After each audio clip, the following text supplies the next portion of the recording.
Right, welcome to another live stream. Get me? See, this is a reaction. I found out there's part 2 of the TMZ, the downfall of Diddy. This one is the indictment. So we're gonna get into this reaction for this documentary. As you can see there, it says the following program contains graphic depictions of domestic violence and abuse. Viewer discretion is advised.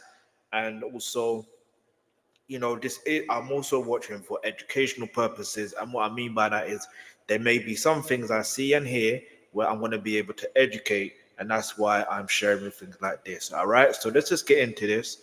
But yeah, make sure you stay subscribed. Wherever you want me to react to, let me know. And if I can react to it, I will. You know what I'm saying? But anyway, where do I go from here? Okay, yeah, here we go. All right.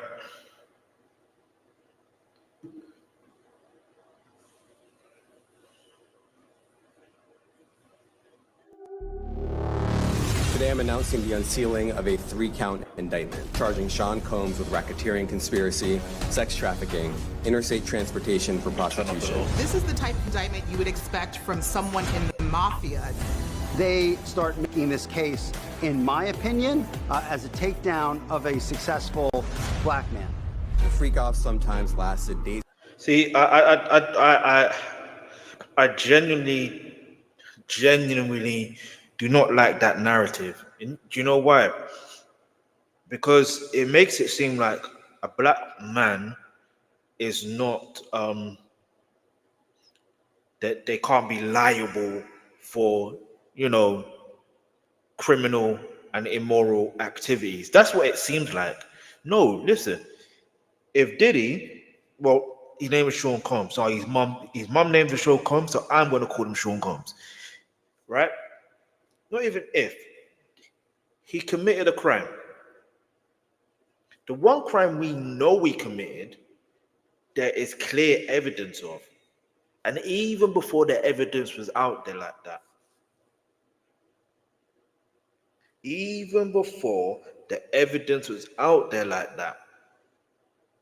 Cassie was brave enough to actually tell her story to lawyers for a lawsuit. Now, yes, some may be saying, well, she went after the money. Why didn't she go for a criminal investigation? Well, maybe this was the strategy in place. First, a lawsuit, and then she's able to also, civil lawsuit, and then she's able to open Pandora's box, like I said in most comment sections, and then she's able to be part of the investigation process or part of the trial where she's able to give her testimony. Now, it may be hard on her. I don't know. We'll see what happens. Yeah, we now know the trial is going to be on March 5th, 2025. So, but anyway, let's get back into this. But it's not about the takedown of a successful black man. Do you know what I mean? No, it's you've done wrong. So now's your time, innit? Get me?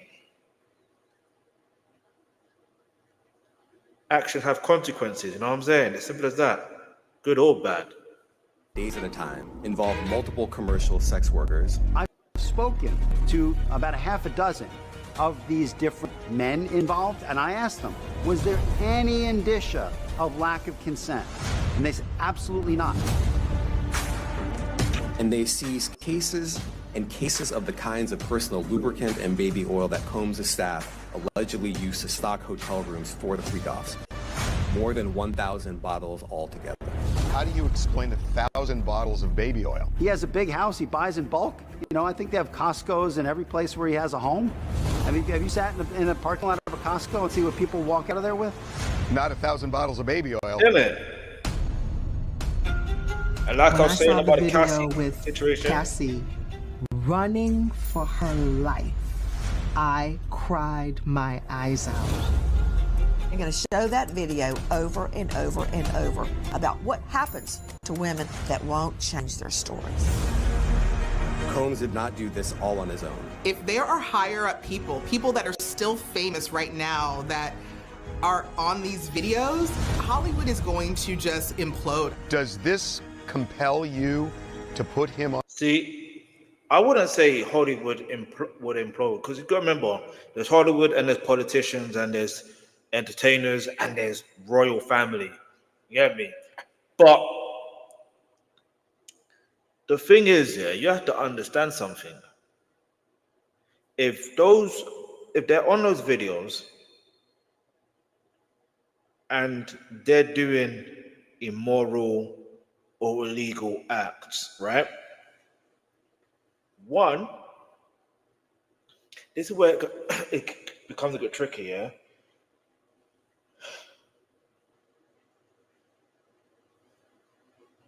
They could be considered victims. I'm not here for the moral higher code or this, that, and the third. I'm just saying it from my logical point of view. If someone is being recorded illegally without consent, visually and auditory, that in itself is illegal. It really is. So that's one thing. So it's better that if they've known, if anyone that's gone to his parties, whether it's the parties before the freak, I can't even say that word, the freak off or whatever you call it, like, then cool. Like, it's better to be on the safe side, right? Just say, you know what, I was at this party, but I don't know whether I was recorded or not. It's best to get their attorneys together, the lawyers, solicitors, whatever you want to call them, get them together so you can actually make sure that you're protected. Because otherwise, I don't want to say make them complicit, because I don't even know how it's going to work. Because I'm not a lawyer, I don't know law like that, but I do know they could be seen as a victim. So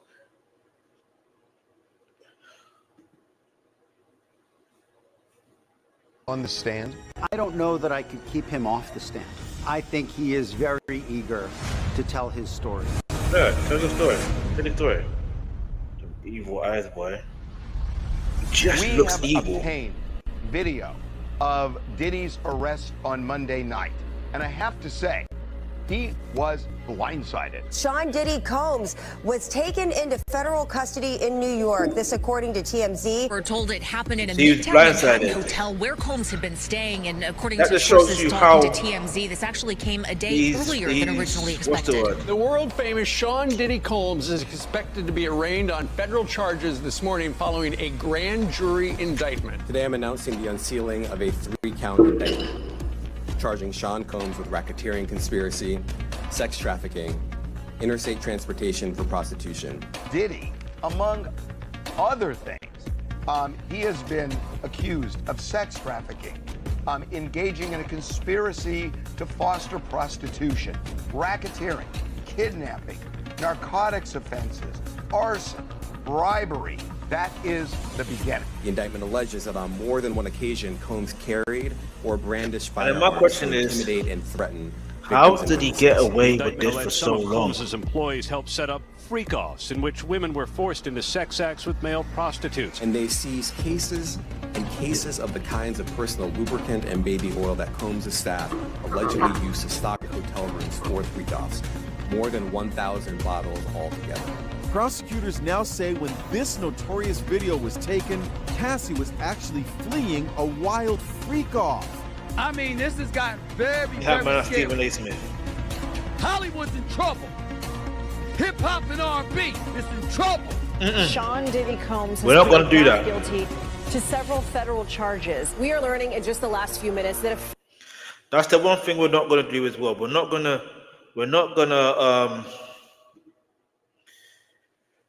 say hip hop's in trouble, R&B's in trouble, music's in trouble, Hollywood's in trouble. No, we're gonna do it like this.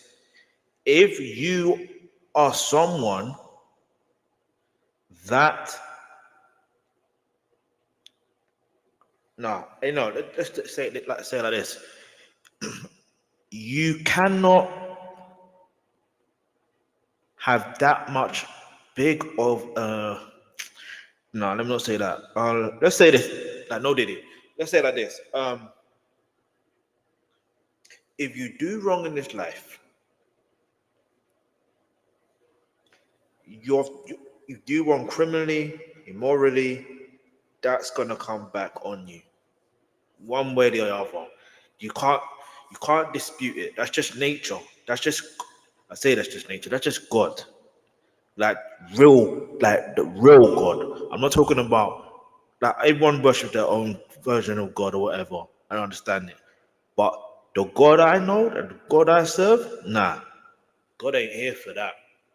God is cleansing the earth. You know what I'm saying? So listen, all I'm saying is, like, you have to understand that there's some things that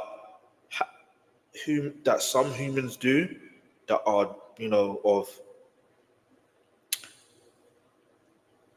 that are not spiritually right, if that makes sense. That's why I say immoral and illegal and all that stuff there. And when they're not right, eventually, like I said, you know what I'm saying? It's because sadly, these things have been happening way before the existence of hip hop culture, the existence of R&B culture. Do you get it? Way before the existence of Hollywood. But anyway.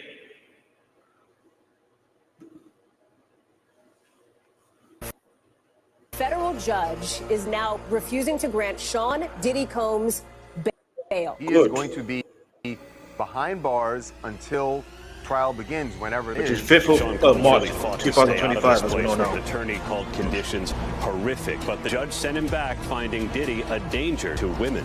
We're it's a danger to men as well. To hold him without bail. TMZ is also reporting Diddy was placed on suicide watch at the detention center that he's being held at in New York. Your reaction to this really stunning indictment? I'm very surprised, Harvey, that you say you're stunned. What, you need another decade of Sean, a.k.a. Puffy, a.k.a. Diddy, a.k.a. Love Combs, brutalizing women, stunning? I'm only stunned it took so long. Diddy has dodged a lot of legal bullets in the past. Because he was a federal informant. This one feels different. As you know, Harvey, you don't have the feds raid your homes unless they have something of substance, something significant. So I can't see Dom Lennon without thinking about the Boondocks. Properties owned by musician and producer Sean Diddy Combs. There's got to be something there in order for them to put themselves in a position with someone who is so powerful, who can retaliate, who has the authority and the means to be able to fight cases. To put yourself in that position, there must be something there. Let's switch our focus to the government. In my opinion, I'm just going to say it the way it is. No friend historically of the successful black man, okay? None. And they start making this case, in my opinion, as a takedown of a successful black man. I think what is interesting and what was surprising to me was when I read the indictment, I dissected the indictment, and I looked at count 2, which is the sex trafficking count, the sex trafficking by force, coercion, and fraud. You know how many... It only names one victim. Hey Cassie, how are you? How do you feel about all the allegations with Diddy going on? Now let's keep it all the way 100, yeah? Like, obviously his attorney's gonna say things in his defense anyway, so that's one thing, yeah. But to now got like for him to use the black card, come on, man. Like, do you know how? Let's keep it. All right, let's put it this way. Yes, there has been some situations where, in some cases, when a black man is successful, they have tried to tarnish their name, and they haven't done anything. Do you get it? However, there are some black men that have done a lot of things where, yeah, you deserve that name, you deserve that, what do you call it? You deserve whatever is on your name now, because you put that on your name by the actions you took. Be accountable for your own actions. And this is what I want to say to attorneys and solicitors and lawyers defending criminals. Yeah, I know it's your job to defend criminals, to defend someone who's committed a crime. Yeah, whether the intentions were good or bad. Now, in this situation, listen, all I'm gonna say, because I'm saying good or bad, because I know there's some cases where if let's say you're defending your home and then something happens, like God forbid, yeah, but like now obviously your attorney, like if a crime happens in your home, like come on, let's think about what the crime could be.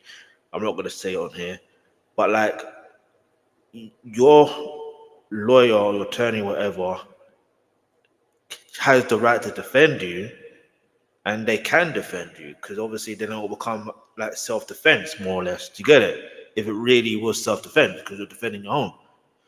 Now, like God forbid that ever happened to anyone watching this, and to me as well, especially. But what I'm trying to say here is that you got to think about that in this case here, where it is a SA case, SSO case, it is a racketeer. Basically, it's a RICO as well, right? And you've seen that video of Cassie, and there's other videos that exist. Are you really gonna take that high road of saying, "Oh, it's because he's black"? Come on, man. Like that don't even make sense. You just gotta say, you know what? Yes, I'm here. No, in fact, how do you even play? You gotta just say, look,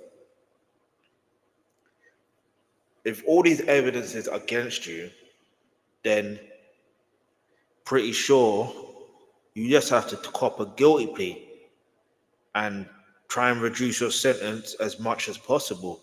That should be the only thing that his lawyers and attorneys should do.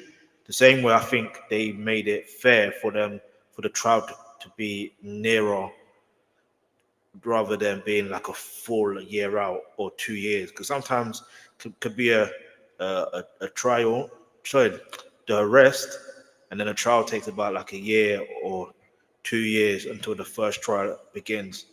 Like I don't know why that is. It's probably mind games, but the fact that they made that they've got an official date and it's before a year. What can I say? But anyway, let's keep it moving now, because obviously I've been chatting too much, and this is a long documentary. Although shorter than the first one. Part one. And I believe that's Cassie, his longtime girlfriend. It only names that one victim, where there's so many women who've come forth with civil claims, looking for money, making allegations against them. Now, there's only one named victim in that count, and that's the count that everyone seems to be talking about, that he's involved in sex trafficking and he's using force and coercion. It's one named victim in that count, and that's surprising to me considering the amount of alleged victims there are in this case. Do you think the fact that your client is a very big celebrity played a part in the Fed's decision to indict him? I think it played the biggest part. Why are you asking him a question like that? I think that if he's not a big celebrity, he's just going about his life, without interference from the U.S. government. Even though a lot of people now claim that they basically had knowledge of this, and it certainly was whispered about prior to it becoming common knowledge, I do think that it's probably one of the most seismic events in the history of hip-hop. I have never read 14 pages that contained so many shocking information and so I've got to pause this for a moment. I've got to pause that for a moment. Do you know why? I don't know that guy personally, yeah. But it's like what I said. This isn't about hip hop, a seismic event in hip hop. What are you talking about? Why are you attaching it to hip hop? What, because he is associated with hip hop? All right, safe. Because it's so ironic here. I'll be real. Look, it's so ironic. It's so ironic. I'm going to say this one more time. It's so ironic him talking when he's the one that is pimping out his wife. Isn't that not the same thing that Sean Combs has been doing? I'm going to stick with Cassie. Yeah? Is that not the same thing he's been doing? Even though they weren't married, but it's like, is that not the same thing? So all I'm saying is, at the end of the day, a spade is a spade. So he's one to talk, but it's got nothing to do with hip hop. Again, it's if you do something immoral and illegal, you are going to get found out. And when you get found out, you will face the full consequences of what will happen in that society that you're living in. Simple as that.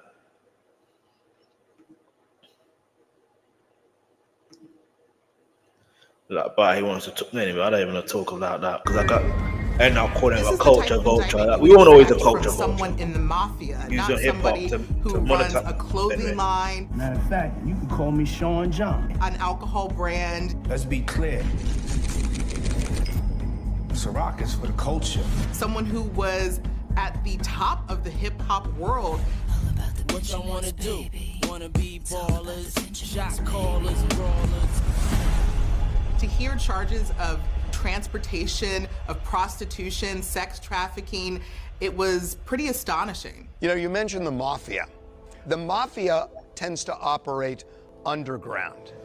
Diddy operated way above ground for 16 years, according to the feds. And more than that.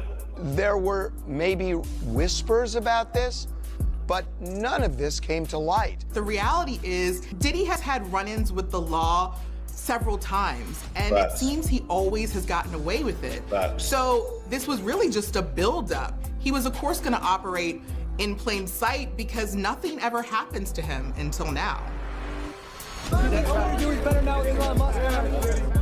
I guess I'd say America loves a story of a good rise. America loves a story of a huge fall, and this is certainly up there, you know, with any that we've seen. But you know, I certainly didn't have any of this stuff on my bingo card. Covering Puffy for, you know, over a decade. There's a lot you can say about the guy, but you know, this stuff just didn't come up in my reporting, and I think it took all of us by surprise. Am I surprised by the allegations? These are rumors that have been floating around the industry for decades now. You know, some people have seen them firsthand. Some people have just heard about them, you know, direct. So hang on. You've been following him for decades, or you've been reporting on him for decades, and you're surprised by these allegations.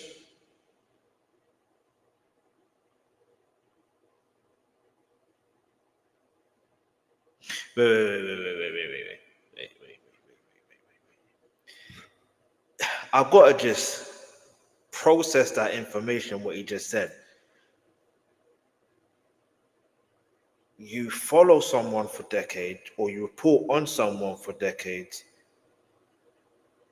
and you're surprised about this situation. Not only are you surprised, you didn't see anything like this. That just shows me you're very bad at journalism or at doing your reporting.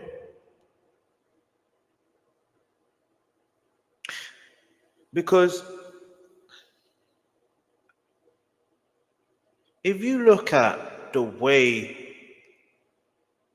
look at the clips that came up in regards to the news headlines. In regards to him sort of having these, let's just say, sparring with the law. and been dodging them ever since. And now this is the one that he just simply cannot dodge. What do you mean it simply didn't come up? You just chose to ignore. The way I see it is, this person clearly chose to ignore certain things.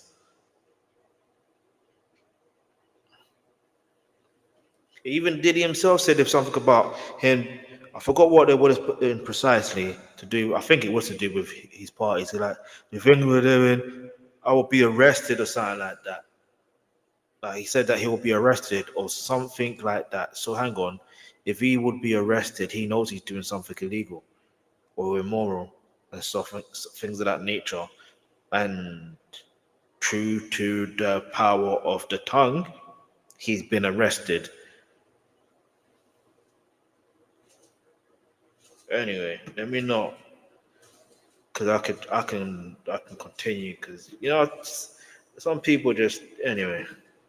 Directly, but many of us who've been in the music industry or music industry adjacent have been aware of Puff's behavior for exactly. You hear it from my mouth just there. Lasted days at a time. Involved multiple commercial sex You've been workers. in the industry. You've been aware of a variety of narcotics, such as ketamine, ecstasy, and GHB, which Combs distributed to the victims to keep them obedient and compliant. They called them freak-offs. But, back when I was a kid in the late 70s, they were called threesomes. This was, with the woman that was his woman at the time. Cassie, eyes over here, please. Cassie, that's about And I won't be surprised if I've he ends up to not being about a half part a dozen of case the way of these going different men involved, and I asked them, was there any indicia of lack of consent? And they said, absolutely not. We would never have gone forward a single step had it seemed like anybody in that room was not consenting. Did you ask Justin Bieber? Was anyone Did you ask Tasha? No one was too high. No one was too drunk. If these are Did you ask Little Rod?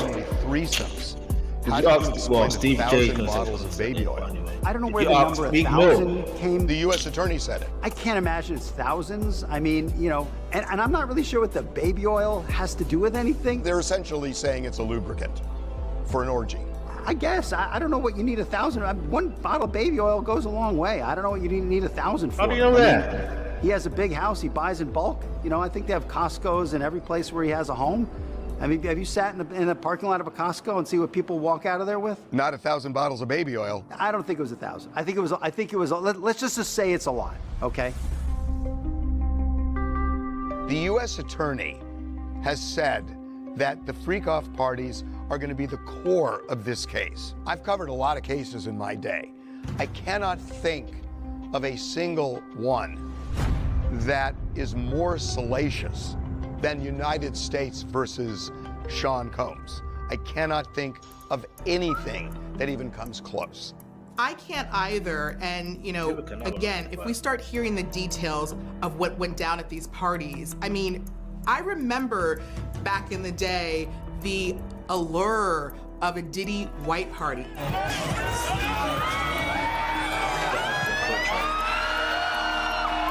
Always exhausting me. I'm not gonna hear about my party, they're shutting them down. They're gonna probably be arresting me, doing all types of crazy things. Everyone wanted to be there. It was so. What did I actually say earlier? No, wait. Time out. I actually did say that, and they actually paid that clip. I didn't know. I promise you, I've not seen part 2 of this documentary. I haven't. I didn't even know it existed until last night when I was editing to upload the actual part 1 documentary of the downfall of Diddy. I kid you not. I'm why are there 2 different covers? And I use Internet Movie Database as well. I'm hang on. There's actually 2 different ones. And they actually mentioned that this one here that I'm watching, or that you're watching with me rather, is part 2. So, you heard it there for himself. Do you want me to rewind it? Come then, let's rewind it.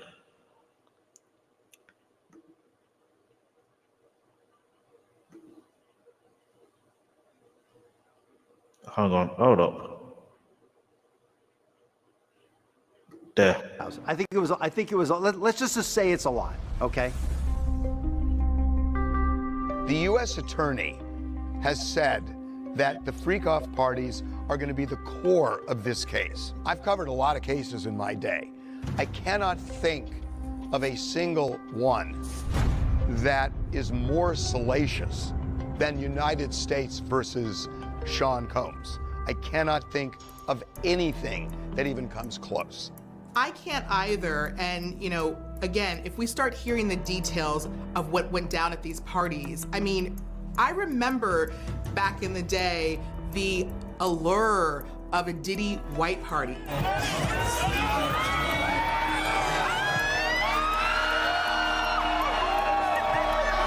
You're gonna hear about my party, they're gonna be shutting them down, they're gonna probably be arresting me, doing all types of crazy things. Everyone wanted to be there. It was so secretive. You heard that. And to know that these parties will be on Front Street, we are gonna hear what happens, not just at these parties, but obviously these after parties. I kind of am hoping to hear the details, even as terrible and sordid as it may be, because it's astonishing that these things could be happening right underneath people's noses, very famous people. If you don't have what they need, they're gonna leave. Right. Gotta keep them there. Right. You need locks on the doors. You people are laughing, It's sounding kind of dangerous now. It's a little kinky, but yeah. Rock with me, but just check it out. You need a lot of heat. A lot of heat. Yeah. Heat? You mean that physically the place has to be hot? You don't have no air conditioning. No air conditioning. Why is that? Heat affects the alcohol, and it also affects, like, you know, everybody gets a little bit more comfortable and loose. Builds up a nice little sweat. Do you ever see any of that in the parties that you threw or he threw? Did you ever get any sense of that kind of eventually evolving? My spidey senses were always on high alert. Really? And I know that there's no safety after a certain hour when you've got drinks flowing and people behind your back doing drugs in bathrooms, 2 and 3 people walking out of a bathroom together. There's no safety in that. So could there potentially be? Absolutely. Did I see it? No, because I never stayed at a party late enough to see it. Did you sense it? Did I sense that there could be trouble?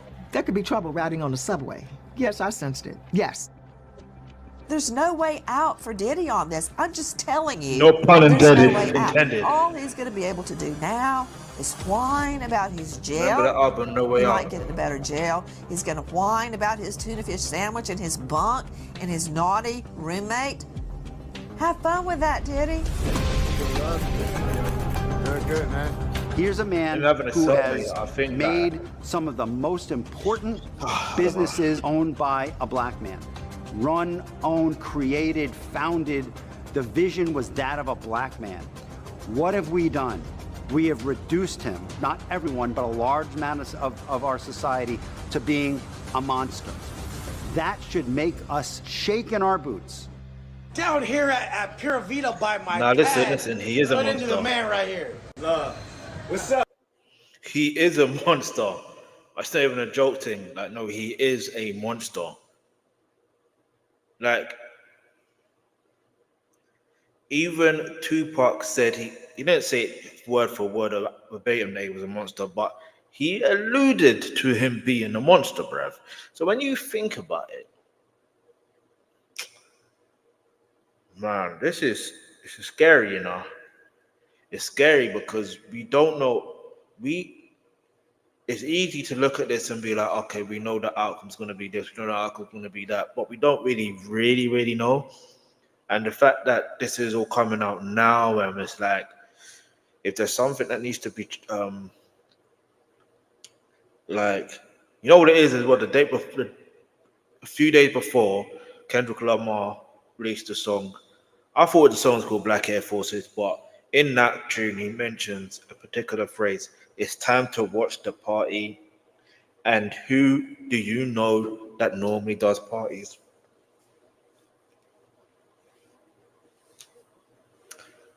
Or should I say, I don't even know what to do. Like, it's this guy here, bruv. Or Dean. Anyway, let me be careful the words I use, because I know how YouTube, Twitch, and all these other platforms can be, bruv. But anyway, if you're still watching, subscribe. If you haven't subscribed yet, leave a comment. Get me. But yeah, man, let's keep it moving.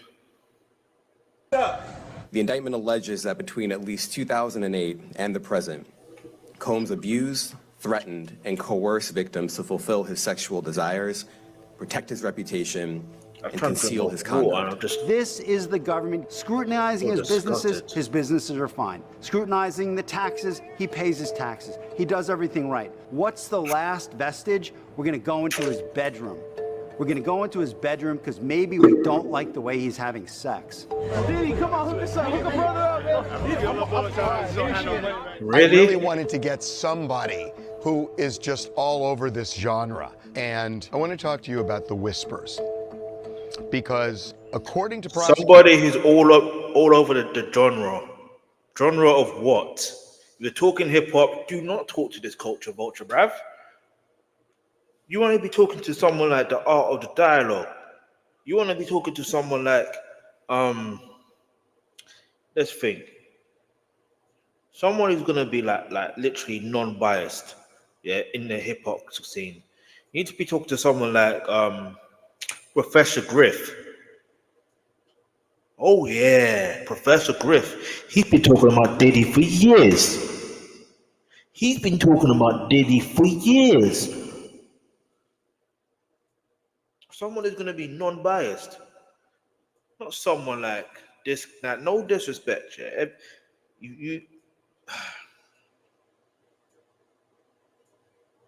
Anyway, we move in it. I don't want to say too much. I ain't trying to disrespect anyone.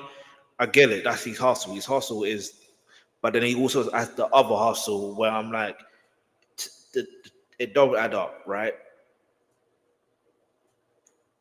Now, that's where you could really say, if I was, no, I wouldn't say if, because I don't want to be either way on attorney.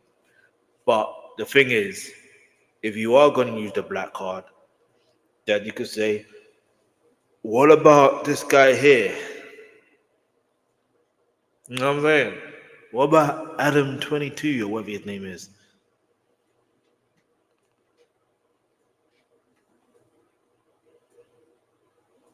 And don't be surprised if he ends up being one of the names that's in the video as well. Don't be surprised if that ever comes out.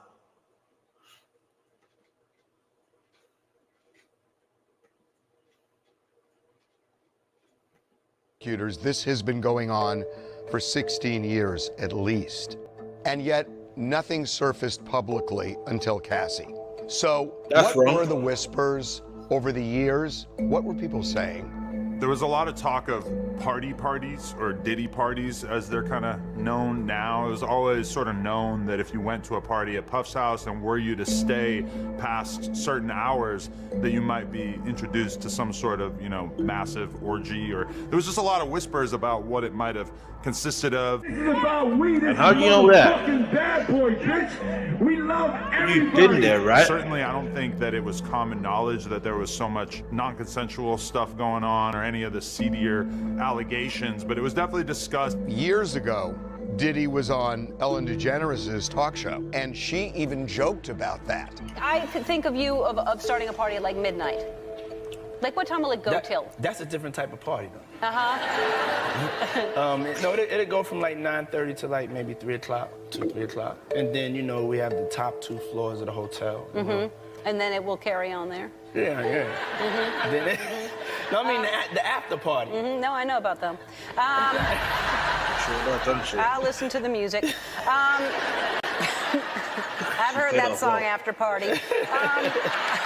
No, I mean, I think everybody knew that Diddy was a highly sexual individual and that he certainly was a fan of drugs in general. Lots of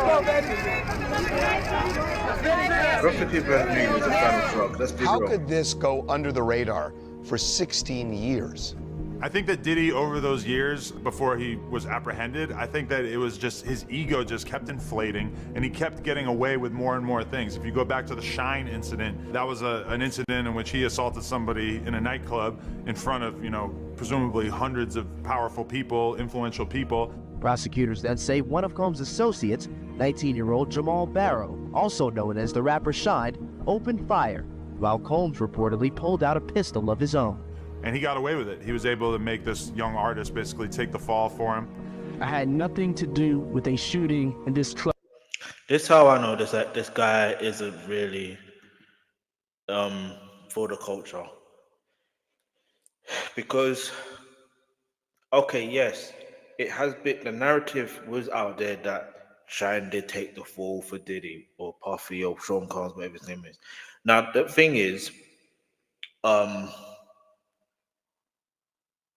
even when this, I don't know the actual month or days of when this part 2 of this documentary was recorded, but I'm pretty sure if you think about it, Sean Combs was arrested in what, September?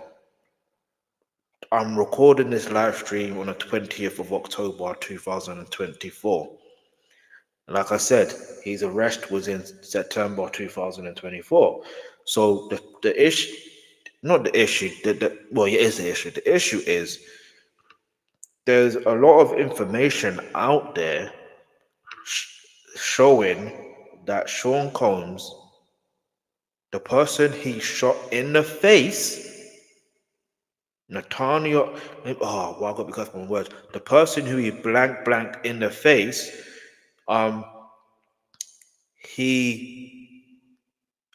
it wasn't that, like, Shine didn't take the fall. Do you get it? It may seem like that, but if we listen to her story, in fact, maybe I'll do a live stream reaction to her talking on the situation, then you'll probably have a full understanding of what really happened. Yeah. Because rather than hearing it from my words, or not my words, you're hearing me say it, let's hear the victim speak. Yeah. I think it's very important to hear the victim speak, because, do you know what I mean? So the point I'm trying to make is, you know, I forgot the point I'm trying to make. No, yeah. I'm going to try to give accurate information. That's what I want to do. Give accurate information. Club. I want to make this 100% clear. I had nothing to do with a shooting in this club. And I feel terrible that people were hurt that night. I am Natanya. There she is. I'm a mom. I'm a business owner. I'm a daughter. And I am a victim of gun violence. 3 people. I'm going to say, maybe, I'm telling you, I didn't know she was part of this documentary. I promise you I didn't.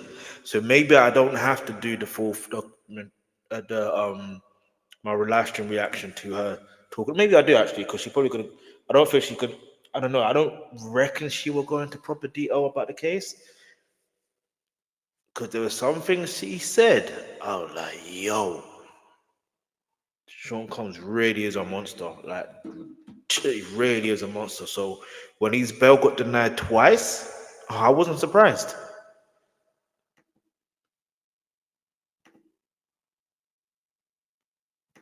People inside the club were injured, 2 of them critically, including a young woman with a bullet lodged in her cheek. I am the woman who was shot on December 27, 1999 in Club New York by Sean Puffy Combs. I have said it from that day, and I will say it till I die. I just watched Shine and Puffy start backing back towards the door, like you would see in any movie when someone is backing away from a scene, but reaching to their side. They were reaching to their side, backing away from the scene to get to the front door. I turned around to tell my friends, oh my God, watch out. I think they're gonna, this is getting crazy. I think they're gonna shoot. I saw the muzzle flash and the bullet slammed into my face. I watched them. I watched both of them fire their guns. Do you have any sense of which person fired the shot that hit you? Absolutely. Shine was closest to the bar. Puffy was closest to me. Remember one thing. This man testified to a jury in 2001, and he saw 12 New Yorkers look him dead in the eye and say, "You're not guilty." Why do you think it took 16 years for authorities to really come down hard on Diddy, given what you say happened to you, what happened to Cassie, and what allegedly happened to many other people. There's an old adage, every dog has his day. This victory is not just a victory for Cassie, for Little Rod, for me. It's a victory for everyone who has felt the specter of violence, oppression, wickedness, evil, whatever. I am the fucking hardest hustler in the world. This is Savage Part 2. Don't tell me about shit. It's 2022 and I'm still a savage. Whatever I want, I get. Whatever I want, I fucking get. People were definitely talking about his, not just his emotional abuse, but his physical abuse and his temper and his anger and his treatment of women. And there was a lot of rumor and a lot of fear. Fear of retaliation? Fear of retaliation, fear of reputational damage, and fear of being called inauthentic by a culture that unfortunately values sexual violence.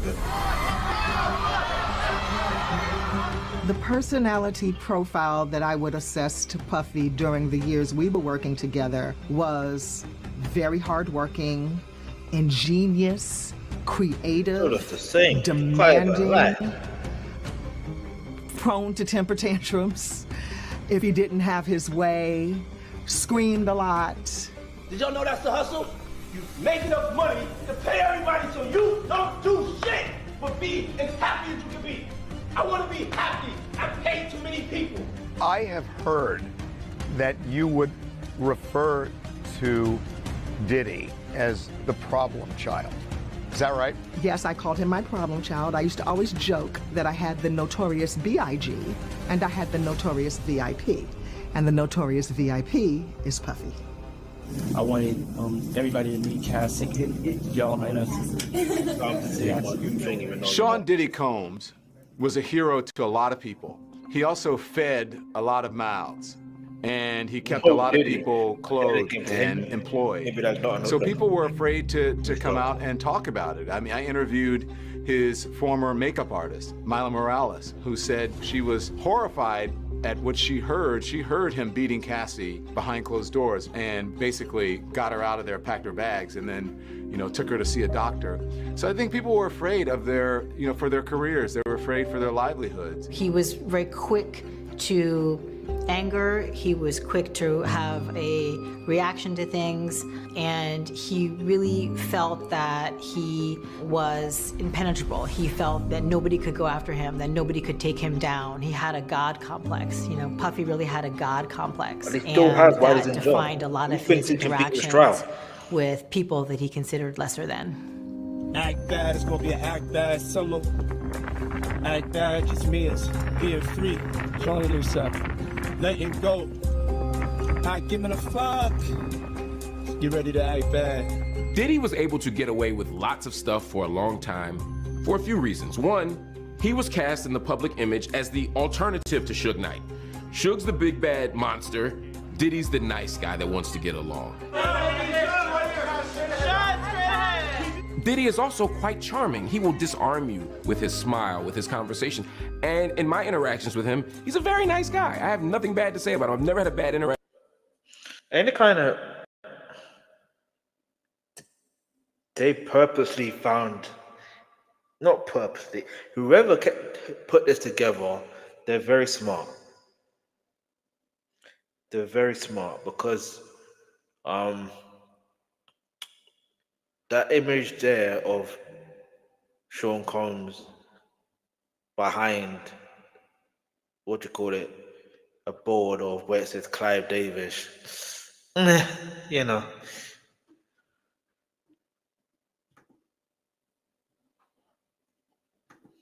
Interaction with Diddy. And then there's also the fact that Diddy is quite powerful. What more do I have to do, man? Look at my hat, man. Look at my hat. Look how I show up on the Amalfi Coast, B. Am I letting y'all down? Let me know. Am I not representing y'all the right way? You know what I'm saying? The fuck? New surveillance footage obtained exclusively by CNN appears to corroborate some of the allegations of abuse against music mogul Sean Diddy Combs. The video, captured on multiple cameras, shows Combs wearing only a towel, assaulting his then-girlfriend, Cassie Ventura, in a hallway at a Los Angeles hotel in March 2016. I think the Cassie video was the moment where everybody in hip-hop basically had to stop pretending that this was all a witch hunt. I think that there was a strong... Okay, this, like... I just want to say this, yeah.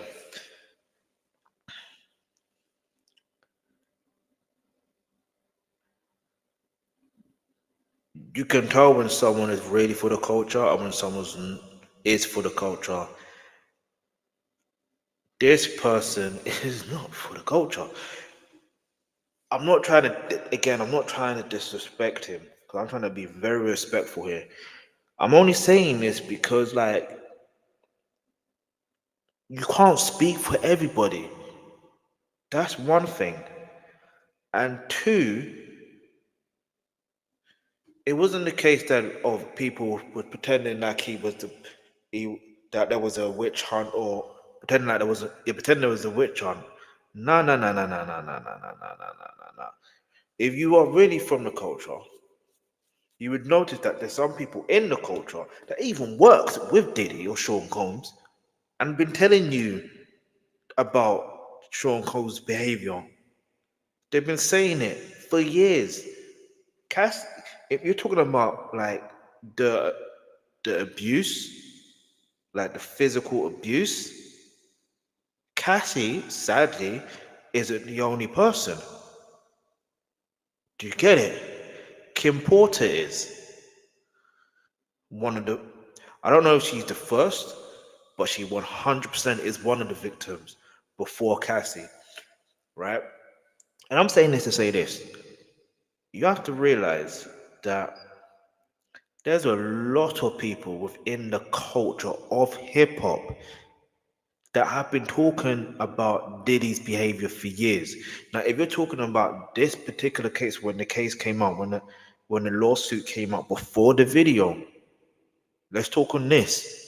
Yes, there were some people defending him, or there were some people questioning whether it was just Cassie was just after the money or whatever.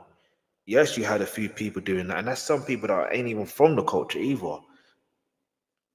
But the reality is, there was a lot more people that knew, because they said, how and why would you settle that quickly? Why not? Do you know, like, he settled within 24 hours or less than that.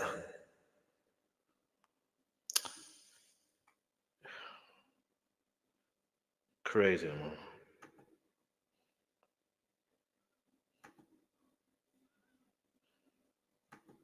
Incentive for a lot of people to basically say, well, Diddy, he's a sexual guy, he's a freaky guy, he may or may not be bisexual, but was he an abuser? Was he a monster? No way, I don't believe that. But then when you Wait. This is how I know this. Again, this is how I know this guy is not for the culture. Because even 50 Cent has been letting you know that, yeah, this guy is, you know what I'm saying? Is a little, you know what I'm saying? Like, each to their own. Yeah, let's just keep that clear. Each to their own. But when you're doing certain things where you're when you're being manipulative, violent, all this stuff here to both men and women, come on now. It's not like this information wasn't out there, like it was literally out there. And 50 Cent's been trolling him for years. Not even months. Like years before this was out. There's even a video, not even a video, there's even like 50 Cent was explaining it. There's another video of Diddy on was it Drink Champs? where it was so obvious. There's another video where he like there's so many. It's not a question of is he or you know what I'm saying. Like most people, they know. It's just too obvious. Whether he wants to come out and say it, that's on him. But if we're talking about witch hunt situation, anyway, I ain't even go too deep into this because some people I don't know what did it, but you know what I'm saying. Like seeing this guy on this platform or part of this documentary is making me like. When you see that video, it's kind of hard to imagine this guy actually having a sane, rational, normal sex life when you could witness him behaving in such a way to his longtime girlfriend. So I think that when that tape hit, it really kind of changed the game. But we are able to shun him, and he should be treated like the leper, the social leper and criminal he is. We saw him commit assault. When I saw the video with Cassie running for her life, I cried my eyes out and wondered how she got there and how he got to a place where he could brutalize someone in that way and think that he could get away with it. Because they offered to pay the hotel an X amount of money. The nerve to really watch it and analyze it.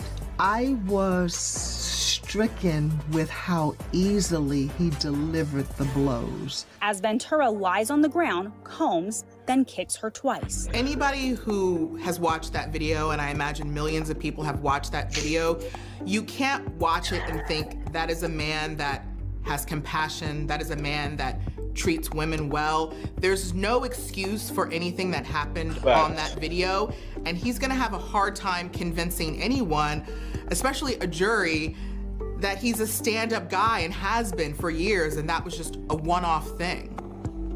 I think that it is game over. There may have been a path forward before we saw him in action, but now that we've seen him physically assault Cassie, I just don't see how any of us can erase that from our minds. Mr. Combs himself, went publicly and apologized for the video. And it was hard to watch for him.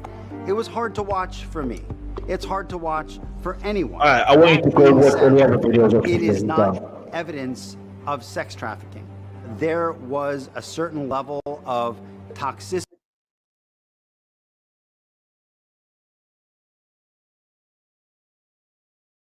It's playing up, I don't know. But like I said, I get it. His attorney is going to try and defend him. If you're an attorney, the best thing you can really do is stay away from documenting your mainstream media and just say, look, we could talk about this case after the trial is over. That is it. Keep it as simple as that. Do you know why? Because this is making him look like a... I even get... Like, listen.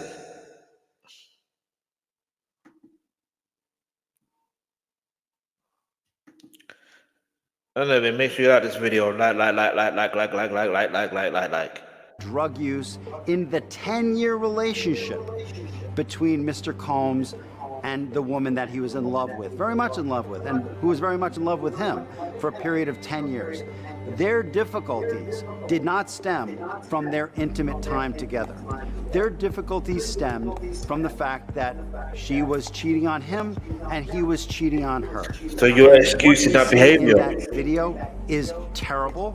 It's unforgivable. Is that what you're saying? You don't seek to forgive it, but it's not related to the charge. There were the folks who would say, what was she doing? Anybody who's accused. It's not related to the charge. Okay, look, watch this. It's not related to the charge. Okay. Watch this. If it's not related to the charge, let's think about the strategy in terms of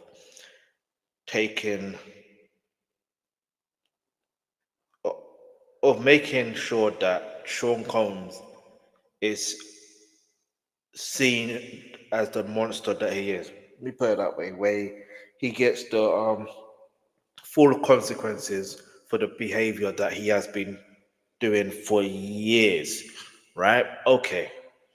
So, like I said, if we're gonna start with the whole Cassie situation, yeah, if you really think about it, if by the time she did her lawsuit, that was in 2023 in November, right? Okay, cool. He settled within 24 hours. Cool. All right. So now watch this. With him settling within 24 hours, what's next? You have people, some people believe in, some people not believe in. Some people think it was about money, some people, but then some people were like, well, why would he sell so quickly? He must be guilty. There must be more to it.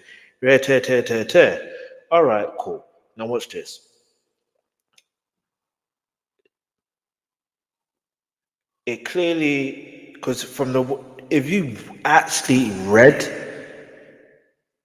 that document or those documents and you heard everything that was going on, and that was just not even a half of it, I'm telling you this, and I'm telling you very clearly, like,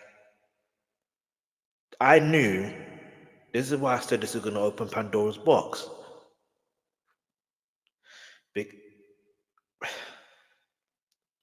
Like, you need to, and then you have to think about, okay, well, with someone as powerful as him,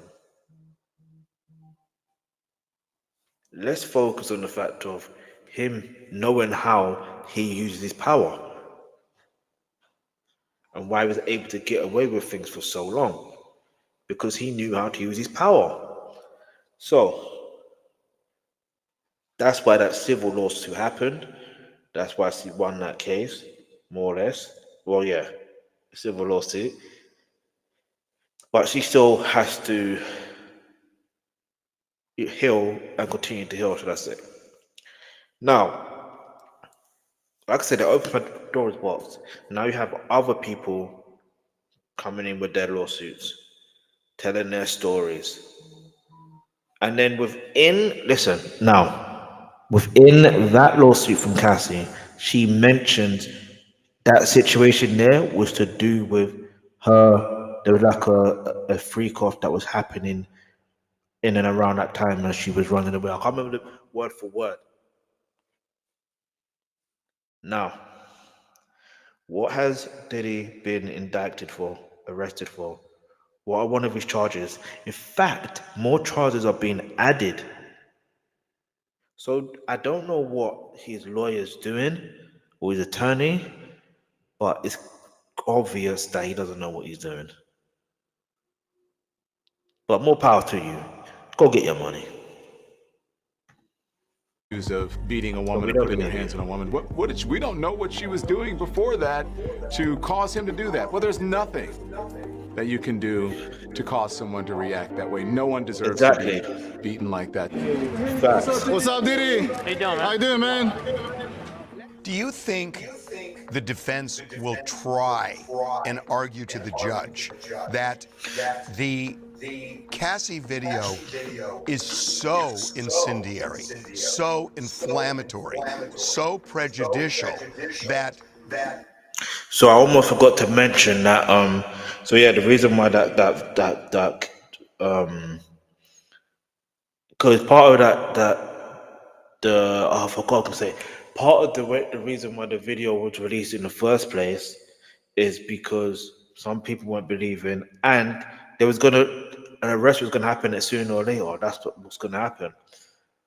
I genuinely believe, because you got to remember, this happened like, I believe this was, when was this? It was like a couple months after the raid of his houses, or Diddy's houses that are not in his name. Like, so you have to think about it. It's like, you need to, it's not just about the public's perception, let's keep it real. It's about the grand jury, yeah? For them to get a federal indictment, they need a grand jury. The evidence is going to not, it's one thing having all the evidence, that's one thing.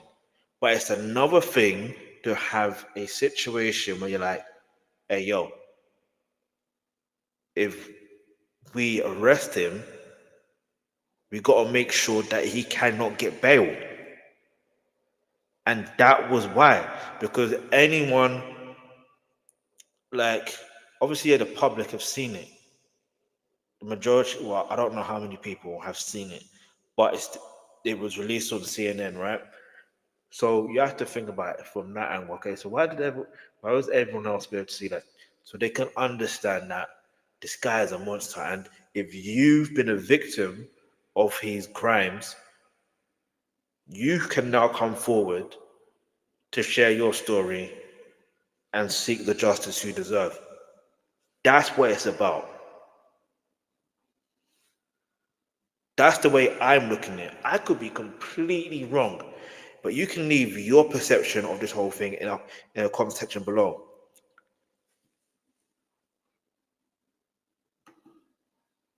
Now let's keep watching now, because there's like bare minutes left of this, or half an hour left to say. He couldn't get a fair trial if the jury absorbs it, so that they would try to keep it out because it's simply too prejudicial. Is that something they would argue, and is it something that would fly? You're a lawyer, huh? So that's a great argument. So yes, that's something that they would argue. That's something that they definitely will argue. I would argue it because it's not tied into these freak-offs. This whole thing is about these sex romps, the sex trafficking. That's an isolated incident that has nothing to do with the sex trafficking, these freak-offs, the prostitution, the lack of consent for sex, the coercion. That is a fight between a couple, an ugly fight between a couple, and like you just said, that will inflame the passions of a jury. Anyone who looks at that is disgusted. I'm disgusted looking at that. How do you hit a woman? I mean, it's just, to me, it's a horrible thing, and the prejudicial value will clearly outweigh the probative value in this instance. Will the judge preclude it? Probably not, the way things have been going for him, because the prosecution is going to argue it's a pattern of his behavior, including exactly what I'm saying that he employed against women.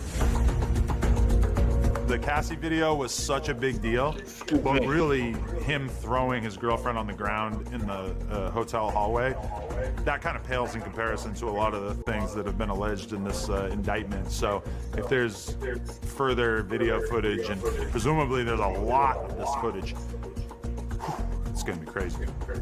Harvey, talk about the Cassie video being inflammatory to a jury. Wait till they see the freak-off videos, okay? Cassie Ventura videos. That's child's play compared to what they're going to see in freak-off videos. R&B singer Cassie has accused hip-hop mogul Sean Diddy Combs of rape and a decade of physical abuse. The two were romantically involved for years, but in a lawsuit, Cassie says there was a pattern of control, drug use, and forced sexual encounters. I find it unbelievable that Diddy did not settle that lawsuit before it got filed, and especially knowing that there was surveillance video of the incident in 2016, that if he would have settled with her, we may not be talking about this today. Cassie is the one. I disagree. Here's why I disagree. I'll probably do a bit. There's so much reaction I can do, right? The reason why I disagree is because you have to look, like at the end of the day. So I know I need to check the scoreline with one of my teams, because the the men lost today. Look at me. This is crazy. See, I even look at the results now for the Chelsea versus Liverpool game. They had 43 possession at home. Chelsea had 57. Chelsea had 12 shots. Well, we deserve to lose. If we're only going to have 2 shots on target. Anyway, I won't even go into detail. Oh, look, I'm assuming Chelsea are winning their London derby. They're playing Tottenham women. Anyway, because Inyembe FC lost, Chelsea FC men lost. It's like, okay, the women can do me justice today and at least win. But all jokes aside, Liverpool did. They were just more clinical. And it is what it is. That's just how life is sometimes, man. So you just have to take your opportunities. But I forgot what I was saying. See, look, you see it right there. Cassie's the one that opened Pandora's box, but not necessarily. Here's why. Because there's this guy, I forgot his name, but basically I'll probably do a shorts first from this person, then I'll do a reaction video from it. But he was talking about it before, and he actually mentions Cassie's name, if I remember. I can't remember. I was like, really? I was so confused. I'm like, it makes sense, but I was still like, let's go to show you, like, it's anyway. So, and then on top of that, I have been watching a lot of stuff from Gene Deal, and he was the ex-bodyguard to Sean Combs as well. So yeah, and the fact that Sean Combs hasn't sent out a cease and desist or tried to at least sue him for defamation just goes to show. Now you can say, what about Jagger Wright and Jay-Z? Well, what Jay-Z did was very smart. You can't sue someone that's broke. No disrespect to Jagger Wright. You can't sue someone that, it's been I think she was in a mental, that she was a mentally unstable at one point. I can't remember what it was. So you can't really sue someone like that, but you can sue a big corporation like something that Rupert Murdoch owns. He owns a conglomerate of mass media. So there you go. Anyway.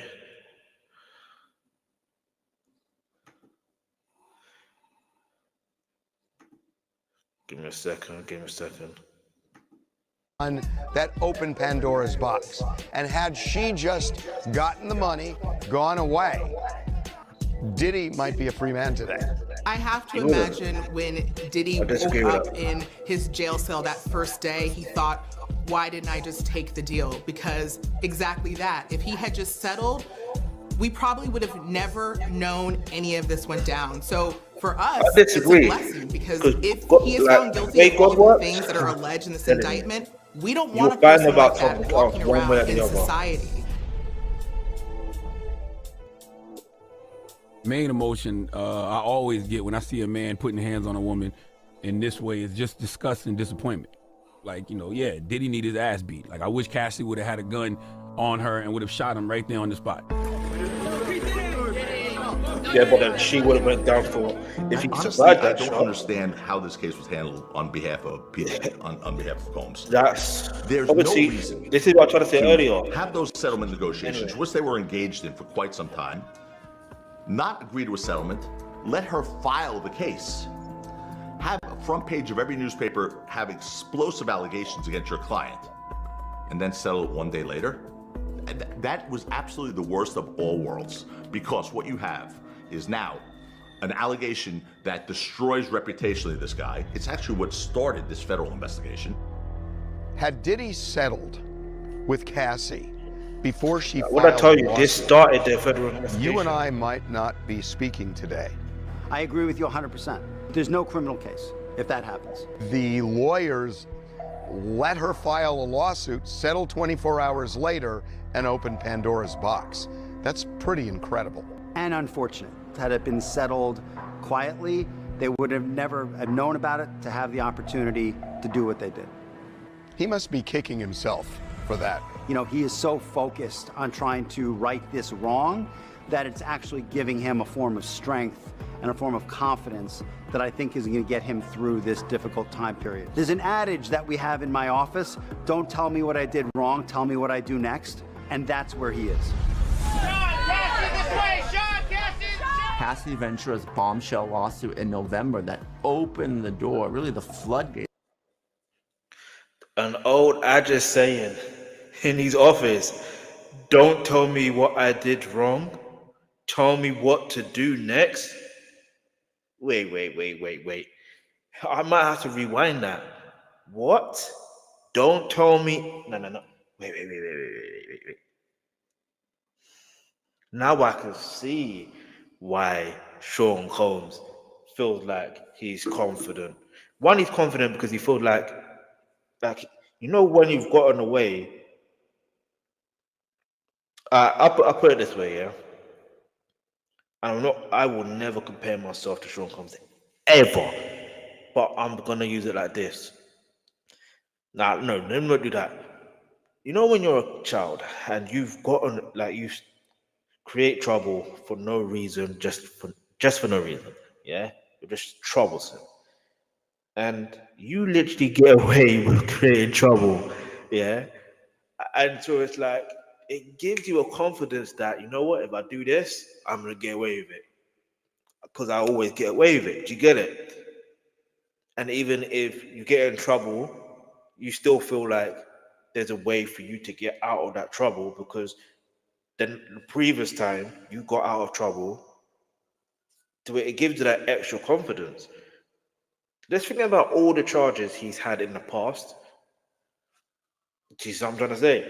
So now look at it from another angle. If he has a lawyer that if he has this particular lawyer where the saying is, don't tell me what to do. No, what's it? Don't tell me what I did wrong. Tell me what I do next. That alone just tells me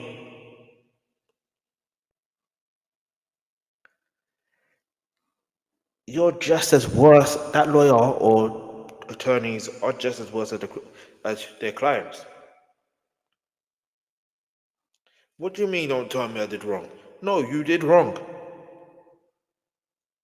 But okay, but here's how we're going to fix the situation. First, we're going to show remorse. And when you show remorse, but it's hard to really say with these type of situations, you know what I'm saying? Because obviously, let's just read it up for a bit though, because it's like, I want to know exactly what he says. Let's do it from about here.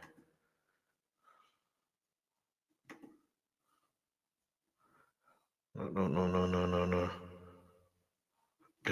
Actually knowing that there was surveillance video of the incident in 2016, that if he would have settled with her, we may not be talking about this today.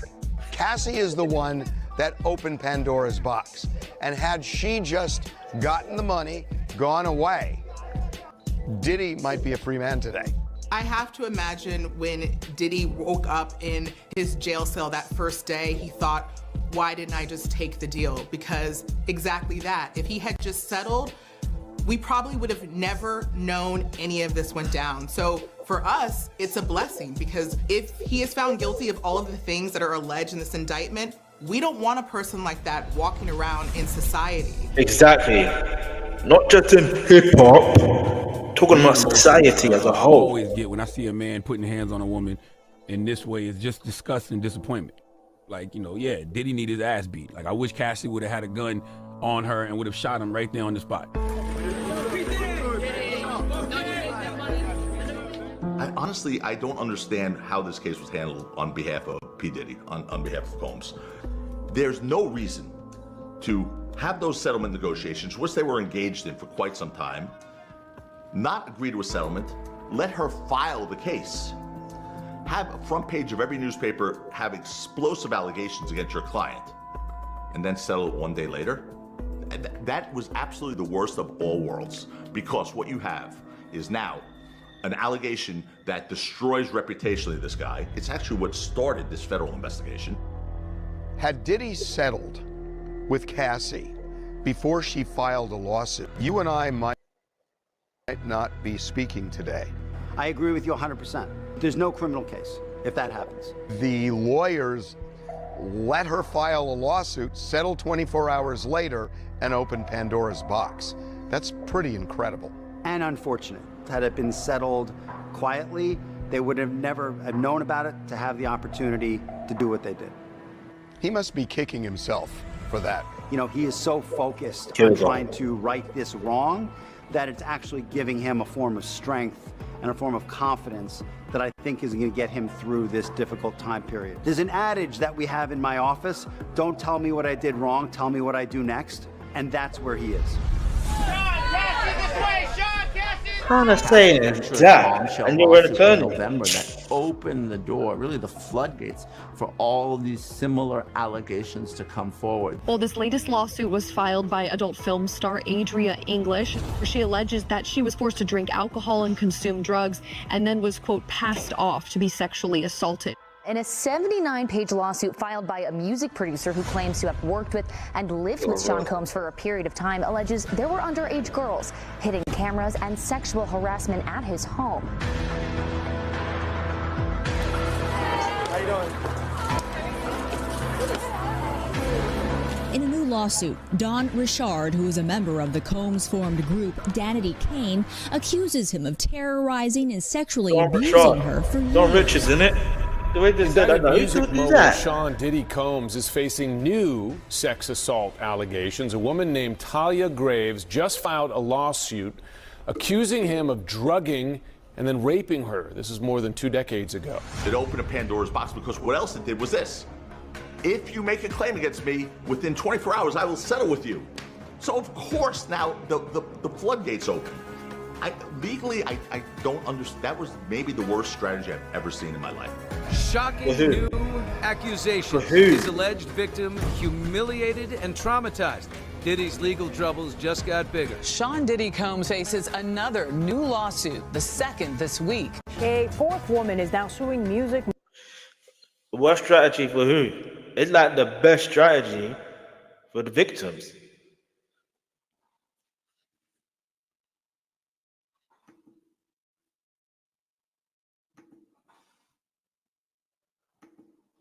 Mogul Sean Combs claiming he sexually assaulted her when she was just a teenager. Now, another woman has come forward accusing hip-hop mogul Sean Diddy Combs of sexual assault. This is the 8th lawsuit against Combs since November. Cassie Ventura really opened the floodgates, and women now feel empowered, and a whole lot of people are coming out and they're telling their stories about Diddy. I have to imagine we are going to see a long line of people who want him to be found guilty in the criminal trial, because it makes, obviously, the civil cases that much more easy. Once he is found guilty, or if he is found guilty of these criminal charges, I have to imagine his assets just get seized, they start getting auctioned off. And I think the fact that he has a lot of money kind of fuels that fire, because this is not like suing somebody who's judgment-proof. There's a lot of money to go around. There is a lot of money to go around, and I think even if he escapes these criminal charges, he is going to have years and years ahead of him with these civil lawsuits. The woman bringing this latest lawsuit says she was only 17 when she was a victim of sex trafficking and gang rape by Combs and his associates. She alleges in 1991, Sean Diddy Combs drugged her, then sexually assaulted her. In the suit, she says he videotaped and distributed it. Lampros claims the rapper forced her to take ecstasy and demanded she have sexual intercourse with Kim Porter. She says Combs then began kissing her without her consent and forced her to perform oral sex on him. I have had women that a rape, even if it's when they were a child, ruins their life. They can't have a relationship. They can't make love with their husband. They can't have a family. They have flashbacks. They are afraid. They have night terrors, and it never goes away.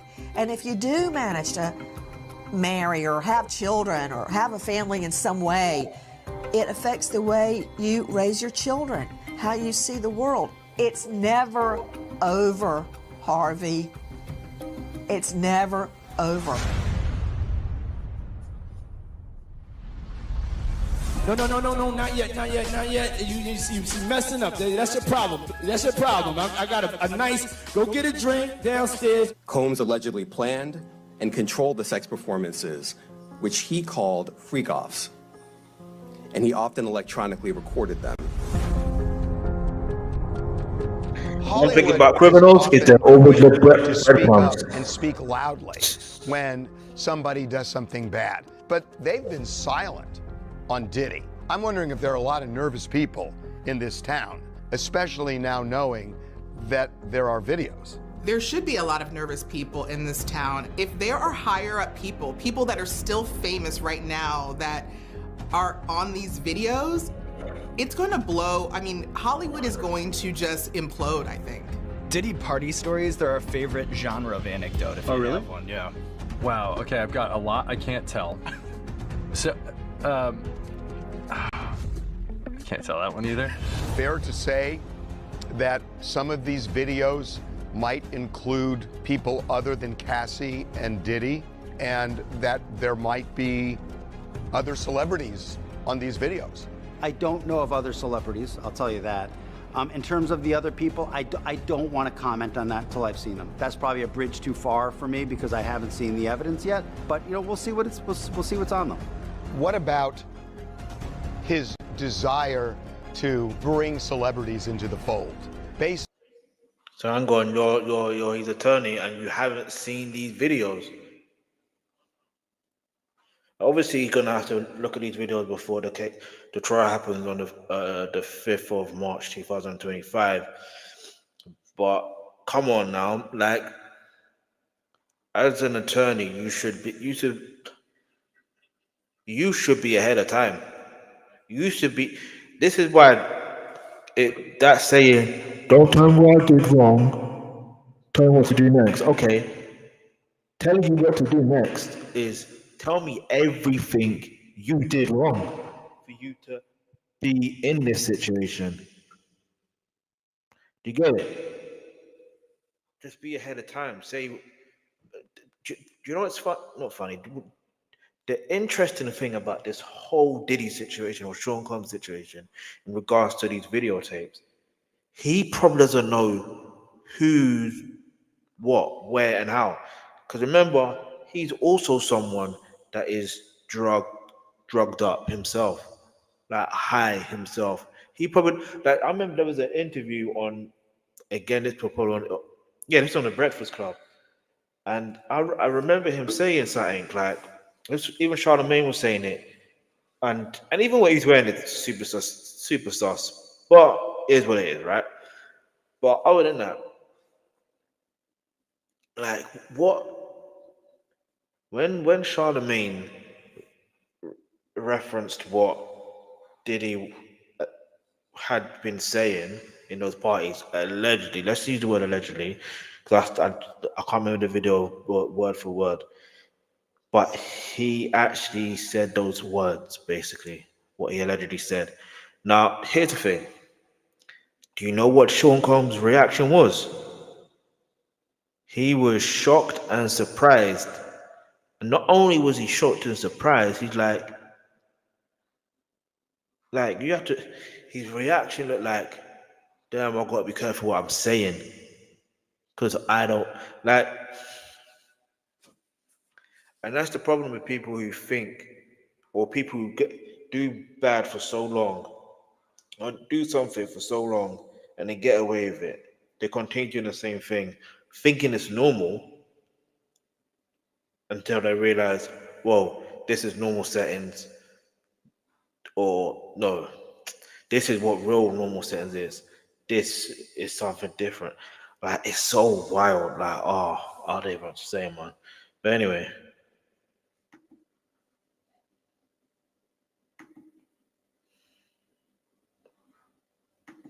Based on what you know about him, was that something that was always his end game?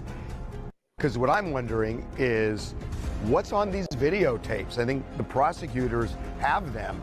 The question is, did he court celebrities to come to these? He was a celebrity magnet. My phone rang consistently with celebrities asking, can I come to the party?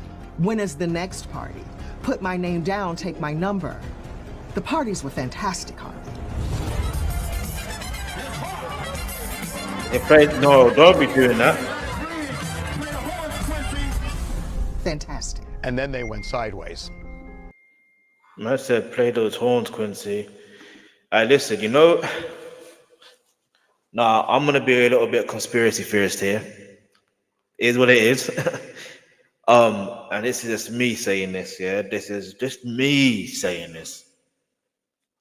I think the real reason why Michael Jackson separated from working with Quincy Jones on his album in the early 90s, yeah, he did want a sound change. That's one thing. Cool. That's one thing, because he wants to work with new producers. Cool. Which he did. He ended up working with Teddy Riley and Rodney Jones. Dark Child.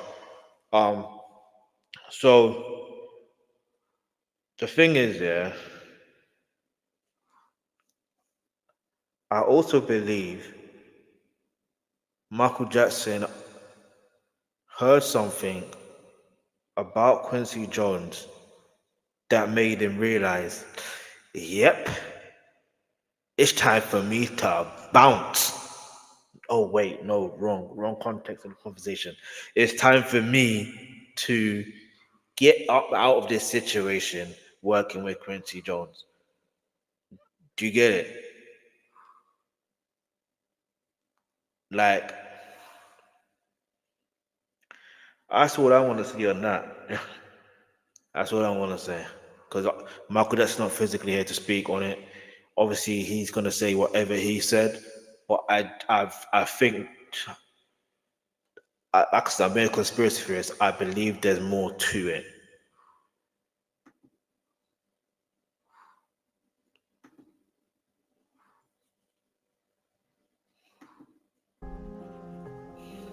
I suppose. I never stayed long enough to find out.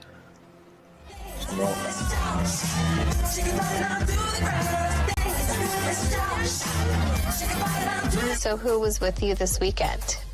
A bunch of my friends. Diddy, Quincy, Justin Bieber, So far, French so good. Montana. I got on a plane at 5:30 a.m. Go to this party. I think half the people there were butt naked. Diddy threw lots of parties that were filled with celebrities, big celebrities.